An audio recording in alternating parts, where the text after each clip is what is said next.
नमस्कार, आपके साथ मैं हूं आदित्य कुमार। दरअसल अब देश में अलग तरीके की सियासत हो रही है।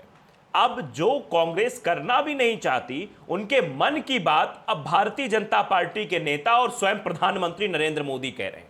नरेंद्र मोदी जी ने पहले तो अपने मन की बात कही, अब कांग्रेस की मन की बात कहने की उनके अंदर होड़ लग गई है। और वो कांग्रेस के मन की भी बात नहीं है, न जाने वो कहां से उपज के आ रही है। दरअसल प्रधानमंत्री नरेंद्र मोदी ने विरासत कर को लेकर एक नई बहस छेड़ दी है। पित्रोदा का बयान आता है, विरासत कर को लेकर पैरवी होती है और उस बयान से कांग्रेस अपने आप को किनारा कर लेती है, लेकिन फिर भी भारतीय जनता पार्टी कह रही है और प्रधानमंत्री नरेंद्र मोदी कह रहे हैं कि अगर कांग्रेस की सरकार आ जाएगी तो ये आपसे विरासत कर लेंगे, यानी आप अपनी संपत्ति अपने बेटे को नहीं दे पाएंगे, उसमें भी आपको सरकार को देना पड़ेगा। ये प्रधानमंत्री जी मंचों से कह रहे हैं और भारतीय जनता पार्टी के नेता घोर इसकी वकालत कर रहे हैं।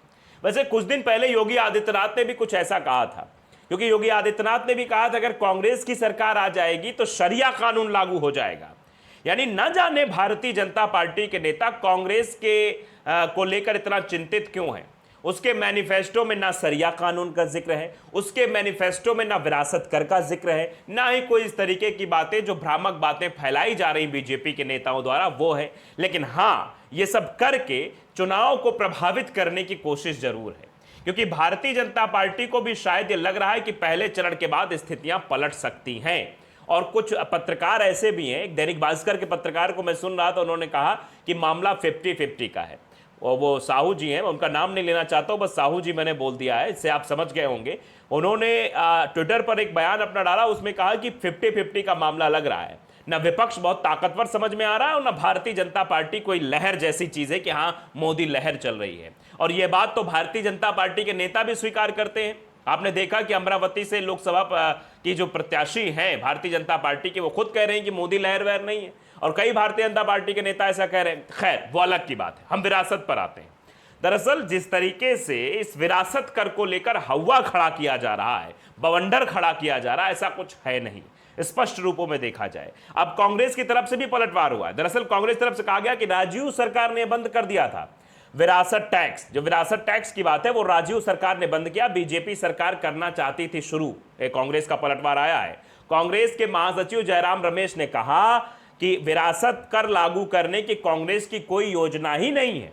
दरअसल तत्कालीन प्रधानमंत्री राजीव गांधी ने 1985 में स्टेट ड्यूटी को खत्म कर दिया था। यह बाकायदे उन्होंने अपने एक्स में पोस्ट में बताया और कहा कि वास्तव में ये मोदी सरकार ऐसा करना चाहती है। आप जयराम रमेश का एक्स पर पोस्ट देखिए कि ये मोदी सरकार करना चाहती है। पहला तथ्य भी दिया है कि मोदी सरकार राज्य में वित्त राज्य मंत्री रहे जयंत सिन्हा ने सार्वजनिक रूप से कहा था कि वो 2014 में इनहेरिटेंस यानी कि विरासत टैक्स यानी विरासत कर लागू करना चाहते थे। दूसरा तथ्य, 2017 में ऐसी रिपोर्ट सामने आई कि मोदी सरकार इनहेरिटेंस टैक्स को फिर से लागू करने जा रही है। तीसरा तथ्य, ये बाकायदे तथ्य दिए गए हैं, 2018 में तत्कालीन वित्त मंत्री अरुण जेटली ने इनहेरिटेंस टैक्स की प्रशंसा करते हुए कहा था कि पश्चिमी देशों में इस तरह के टैक्स से अस्पतालों और शिक्षण संस्थाओं को काफी मात्रा में अनुदान मिलता है। चौथा तथ्य, ऐसी रिपोर्ट सामने आई कि मोदी सरकार केंद्रीय बजट 2019 में इनहेरिटेंस टैक्स पेश करेगी।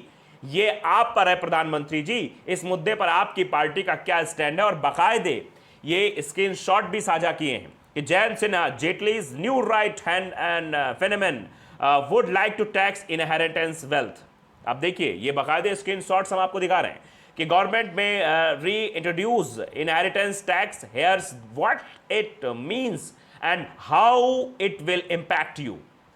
Inheritance tax has suffered large endowment to hospitals, universities in the West. Arun Jaitley ये कह रहे हैं। यूनियन बजट 2019 यानी 2019 is inheritance tax set for a come back after 35 years in budget 2019। ये देखिए ये साक्ष्य प्रस्तुत किए गए हैं कांग्रेस की तरफ से। तो आप समझिए जरा, ये जो एक नैरेटिव सेट करने की कोशिश की जा रही वो ये है कि कांग्रेस को कटघरे में खड़ा कर दिया जाए, कांग्रेस पर आरोप लगा दिया जाए, कह दिया जाए कांग्रेस शरिया कानून ला रही है, कह दिया जाए कांग्रेस विरासत कर ला रही है। यानी अगर आपकी संपत्ति है तो अपने बेटे को देंगे तो उसके एवज में कुछ पैसा आपको सरकार को देना पड़ेगा विरासत टैक्स के रूप में। तो आप समझिए किस तरीके की चीजें करने की कोशिश हो रही है। यानी चुनाव में जो कांग्रेस कह भी नहीं रही है उसको भी अपने मन से कहानी बना के प्रधानमंत्री जी द्वारा प्रस्तुत किया जा रहा है। अब इसका अवलोकन आप खुद करिए।